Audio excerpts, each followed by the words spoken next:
चलो तो देखिए 2 मिनट में क्या कीजिए तो कंफर्म कीजिए क्या कि ये जो श्वसन होता है यानी आप लोग सांस कैसे लेते हैं, श्वसन से क्या होता है ये समझ लीजिए कितना मिनट में, तो बस 2 मिनट में। ऐसे यानी 2 से 3 मिनट में आप लोग को क्या समझा देंगे कि जो आप लोग सांस लेते हैं उससे क्या आप लोगों को फायदा होता है और क्या फायदा नहीं होता है। यानी हमने लिखा है क्या, तो श्वसन। तो श्वसन क्या होता है, श्वसन कैसे होता है, तो बाबू देखिए जैसे आप लोग क्या कीजिएगा तो सांस लीजिएगा यानी सम्मिलित रूप से वो सभी क्रियाएं जिसके द्वारा शरीर में ऊर्जा का उत्पादन होता है उसे श्वसन कहते हैं। यानी आप लोग जब श्वसन करते हैं ना तो उसके उसके माध्यम से क्या होता है, तो श्वसन के जरिए ही आपके शरीर में किसका निर्माण होता है, तो बाबू आपके शरीर में ऊर्जा का निर्माण होता है। क्या, तो ऊर्जा का निर्माण होता है। यानी और ऊर्जा क्या होता है, तो ऊर्जा वो शरीर मतलब शरीर के सभी कोशिकाएं तक क्या होती है, तो पहुंच पाती है। यानी ऊर्जा शरीर की सभी कोशिकाएं तक पहुंच जाती है जिससे आप लोग क्या करते हैं, तो अपना कार्य करते हैं। यानी आप लोग क्या किए, तो ऑक्सीजन को लिए और श्वसन के माध्यम से क्या किए, तो एनर्जी यानी क्या किसके, तो ऊर्जा के रूप में वो क्या हुआ, तो निर्माण हुआ। और वही ऊर्जा से क्या होता है, तो आपके शरीर के सभी अंगों का कार्य चलता है। यानी आपको चलने के लिए भी क्या चाहिए, तो आपको शरीर की ऊर्जा चाहिए। तो यहाँ पे हमने श्वसन में क्या लिखा है बाबू, तो श्वसन में हमने लिखा है क्या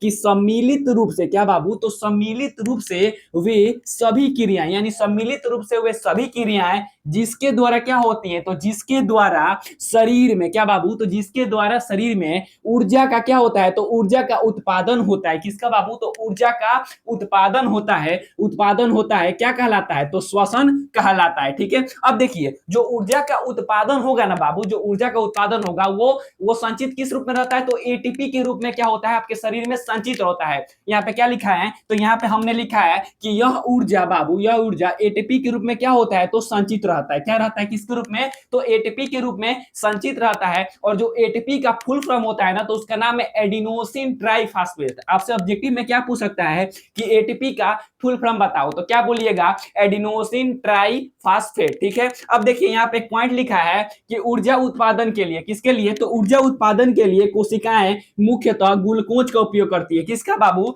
तो ऊर्जा उत्पादन के लिए कोशिकाएं मुख्यतः ग्लूकोज का उपयोग करती है। इसीलिए ग्लूकोज को क्या बोलते हैं लोग, तो ग्लूकोज को कोशिकीय ईंधन कहते हैं। यानी ऊर्जा उत्पादन के लिए कोशिकाएं ग्लूकोज का क्या करती हैं, तो उपयोग करती हैं। इसीलिए ग्लूकोज को कोशिकीय ईंधन कहा जाता है। और फटाफट कमेंट करके बताइए क्या आप लोग को श्वसन के बारे में ए टू जेड समझ में आ गया। अगर आ गया होगा तो एक प्यारा सा कमेंट और लाइक कर दीजिएगा। चलिए मिलते हैं अगले वीडियो में, तब तक के लिए जय हिंद।